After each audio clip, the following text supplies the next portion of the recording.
Greetings, my friends. Please consider supporting me in my war to save pop culture by subscribing to my channel and possibly even becoming a channel member for exclusive videos, access to Doomcock emojis, and more. And if you like this video in particular, please consider using the new Super Thanks feature and putting a tip in the tip jar located next to the like buttons down at the bottom of the video. Thank you for watching, and now, on to the video. I am too disgusted to mince words, folks. Indiana Jones and the Dial of Destiny is a disgrace, an insult to fans disguised as a Valentine, a loathsome attempt yet again by Kathleen Kennedy to grind another masculine icon into the dirt while offering up another pretentious brunette Kennedy stand-in who, as it turns out, is once again the bestest ever. This is not an Indiana Jones movie, people. It's a Fleabag movie, straight up. And Indy is her sidekick in it, always running to keep up with her as she belittles, insults, and outfights him, all with this smug, obnoxious, condescending smirk that tells us all she's the real star of this so-called Indiana Jones movie, and there's nothing anyone can do about it. And that's what you're going to be subjected to if you go see Indy 5.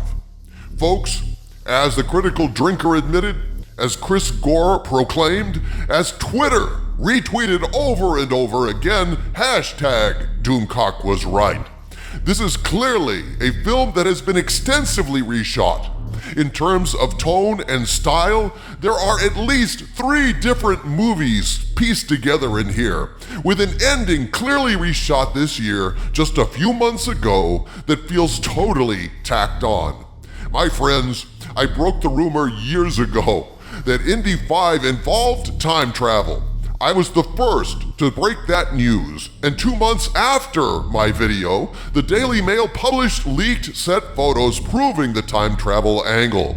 The basic narrative was something I leaked in those first reports, the fact that it's set in the 60s, that Indy's college has an ancient relic in their collection that it turns out has time travel capabilities, the Germans come looking to steal it, and the scene I described in the stacks unfolds pretty much exactly as I reported.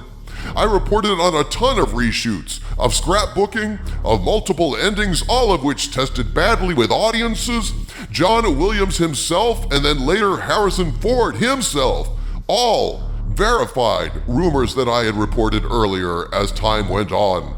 My friends, Doomcock was right about all of this, and I'm sure it rots the asses of all those jealous little detractors who love to attack me out there because they have nothing better to do than think about me obsessively.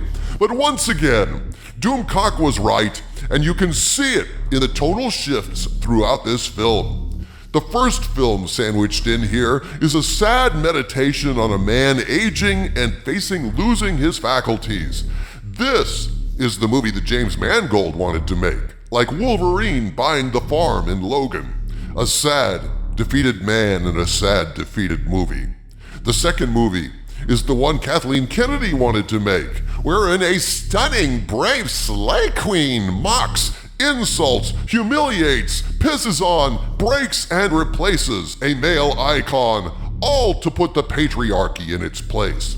That's mostly what this movie is at this point. One big raised fuck you to Indy and all of his fans, to men everywhere, and I suppose to George Lucas and Steven Spielberg himself. And the third movie, inside this one, is the actual Indiana Jones adventure that Disney wanted all along, but just couldn't get with Kathleen Kennedy at the helm. If the whole movie had been like the opening sequence, it would have made money. Come in as a 3 out of 5 star movie, not one you'd pick to go back to over and over again, but hey, a harmless popcorn movie that nobody hates, nobody really loves. It's a way to pass the time in some air conditioning in a hot summer, and it'd probably make a modest profit. Ha! But that's not what we got here, my friends. No, people, Indy 5 is exactly as I predicted it would be.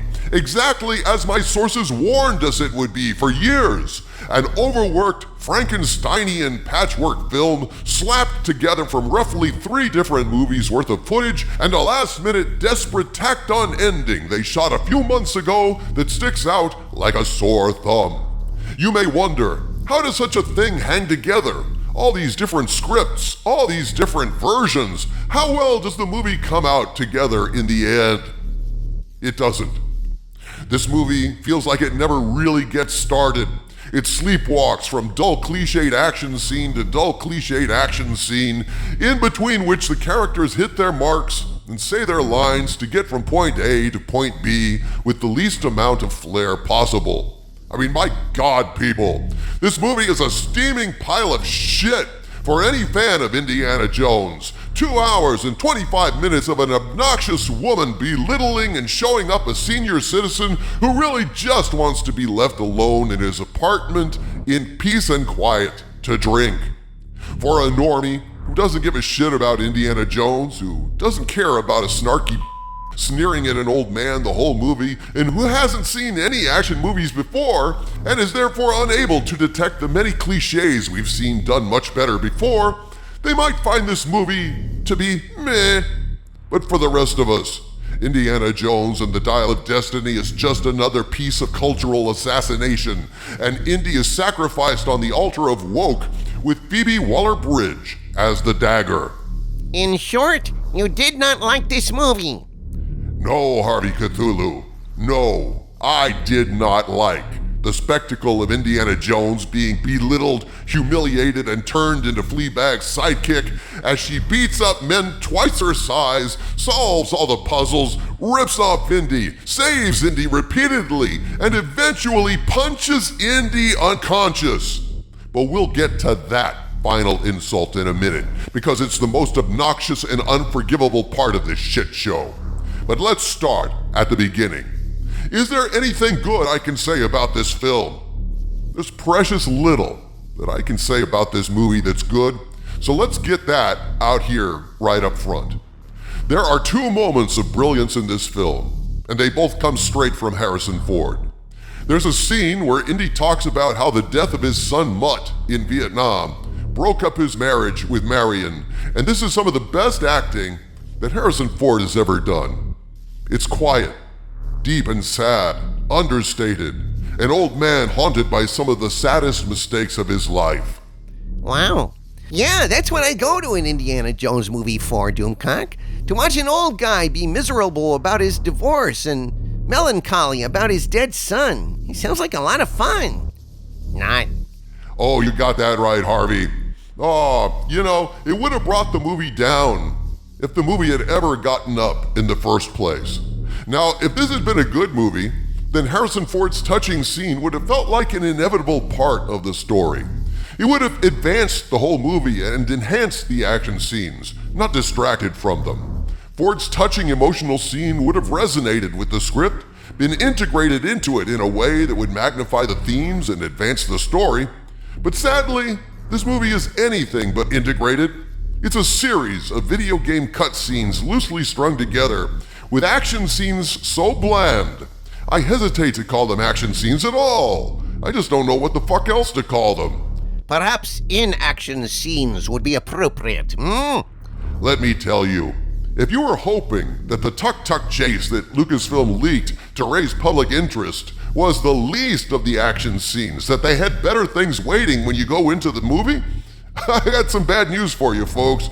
It's pretty much the best action scene they had, and it sucked. It was more a suck-suck chase than a tuk-tuk chase, but you all know that because you saw the damn thing for yourselves. Folks, it amazes me that this movie is able to make you feel rage and boredom all at the same time. That's a remarkable achievement, and it is the only achievement I can concede to this film. Unless you can call losing several $100 million an achievement of sorts. I concede that point, O Skull of Calderon. That is something of an achievement, too. Not a good one, but something that's certainly remarkable. The other good thing in this movie is getting an emotional and very real moment at the end between Marion and Indy in the tacked-on ending. That one scene, again on its own and detached from anything else in this shit show of a movie, is as genuinely moving as it is sadly brief. So out of this whole 2.5 hour movie, I would estimate there's about 90 seconds of excellence. But what about the opening I keep hearing about, where they have deep fake Indy during World War II messing with Germans on a train? I heard that was a really good 20 minutes at the start of that movie. Yeah, I heard that too, but I didn't see it. Folks, contrary to what you're hearing, the action-packed opening of Indy 5, a flashback showing a de-aged Indy in the past, is just an average, typical fight on a train, a thing you've probably seen already at least 3 other times in your life. The opening was as soulless as Indy's deep fake eyes, with no sense of emotional investment, no real sense of the stakes involved, no sense of gravitas or risk. All the elements you'd expect were there: Germans, racing train, bullets flying, an artifact to be retrieved, but it was all paint by numbers shit. Not objectionable, no, but in no way was it thrilling, not really. There was nothing to hate about it, which I guess makes it the best section of the movie, because there's plenty to hate over the remaining 2 hours that follow this sequence. But folks, I have to say, there was none of Spielberg's sense of fun, wonder, or wit in this opening. It was paint by numbers, serviceable, with a few chuckles here and there, but there's no context. There's nothing mythic, nothing really new or exciting. It's just like a video game, where you sit there kinda grinning vaguely, wondering which platform Indy will jump to avoid getting crushed. Mostly the action happens running along the top of the train, and mostly it's the old, uh-oh, tunnel's coming, quick, duck! And the guy what doesn't duck gets smushed or decapitated. Yawn. This is literally every chase on a train we've ever seen. It's chaotic, it's not cleanly designed and elegantly executed in Spielbergian style. It's journeyman level stuff here. Competent enough, it moves along, and it seems much better than it is in comparison to the garbage that follows, and by that I mean Fleabag. The biggest problem with this movie is the character of Helena Shaw, played by Fleabag Phoebe Waller-Bridge. Of all of Kathleen Kennedy's obnoxious self-inserts, Fleabag wins hands down as the worst. Fleabag is absolutely insufferable, and it's fucking unbearable watching her. Yes, amid all the intersectional feminism and the obvious way they were clearly setting up Fleabag to become the next Indiana Jones, before the leaks I publicized exposed that plan and blew it straight to hell where it belongs. There can be no doubt that Kennedy intended all of us to be blown away by the awesomeness of Fleabag Jones and to cheer when she took his hat and his whip and moved forward, taking his place in history and in the franchise. As much as I loathed this film, as I watched it, stone cold sober by the way, so I deserve a medal for that, I kept reminding myself this would have been so much worse if I hadn't exposed the real ending, forcing Disney to delay a year and do massive reshoots to cut out Kennedy's preferred ending, where young Indy gets killed in the past and old Indy fades out like Marty McFly in Back to the Future. And thus Fleabag takes up his hat and whip and not only becomes Indiana Jones, but actually always was Indiana Jones. Yes, Doomcock. As much as I despise you, clearly this film represents Helena Shaw as the heir apparent, showing her to be tougher than Indy, smarter than Indy, a better archaeologist than Indy, showing him up over and over again, essentially turning Indy into her sidekick. I can't argue there, O Skull of Calderon. That's exactly it. Sure, Indy has stuff to do in the movie, but too often it's Sala-type stuff. You know, the kind of stuff that a sidekick gets to do, while the majority of the big moves, like the dynamite escape on the boat, are planned and initiated by Fleabag. And Indy helps out, just like a good little sidekick would. Folks, watching Fleabag is painful. It's the cinematic equivalent of dripping bleach in your eyes. It blows my mind that they cut out a whole lot of her snark, reshot a lot of it, but it still comes through in places, especially in the first third of the movie. Then, inexplicably, they try to soften her a little bit, It's not motivated by the plot. She's still showing up Indy right and left, but she just doesn't insult him or humiliate him quite as much as before. Then, inexplicably, she becomes a good guy at the end. It's like she's 3 different characters, and all of them suck. There really is no through line for her character. It doesn't organically transition between these various states. Fleabag just changes personality several times because the script says so, not because it's organic and logical and motivated by the story. Nope. In whatever guise, Fleabag ruins whatever good there might have been in this cinematic wake. And that's what this is, folks. A wake for Indiana Jones, thrown by people who didn't particularly like him. The Irish whiskey being served is cheap rot gut, the Irish songs are played on a boombox instead of live by a band, and the 4-leaf clovers are plastic and covered with dust. This is not a film that loves and reveres Indiana Jones. This is basically just an attempt by Lucasfilm to sell off some body parts for cash. And now, we come to the worst part, ladies and gentlemen. Now we come to Kathleen Kennedy's revenge. Now you knew that was coming, right? I'm sure that KK was furious that the leaks about Fleabag killing off Indy and replacing him in the past forced her to change the ending, but she still needed to get her licks in. And so what finally unforgivable insult does Fleabag bestow on Indy?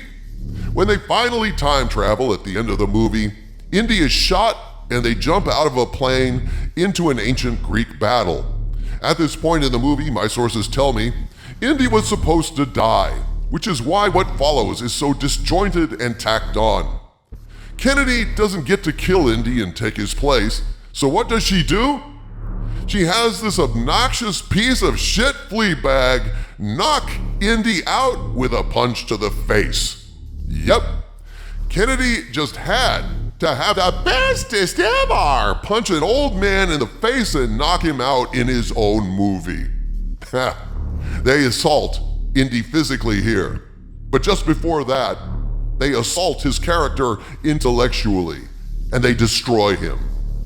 See, Indy is now a broken man at the end, an old sad bastard who just wants to stay in the past and die. He's giving up. He has nothing to live for.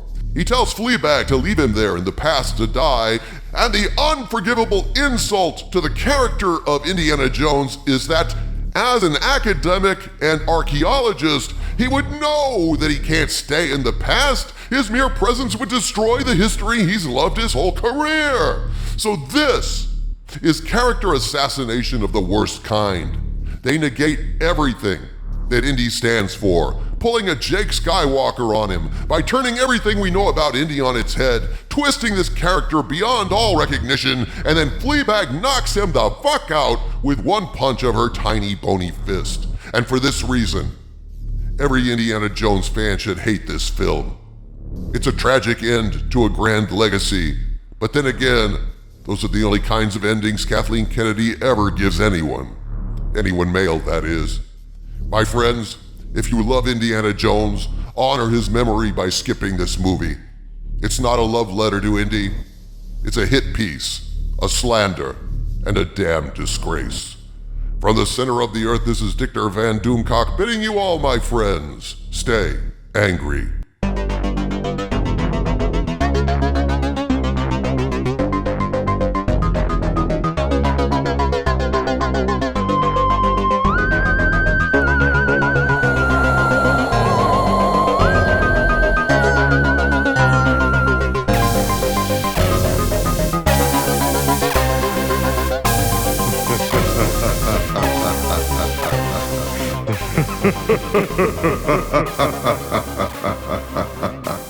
Ha ha ha ha ha ha.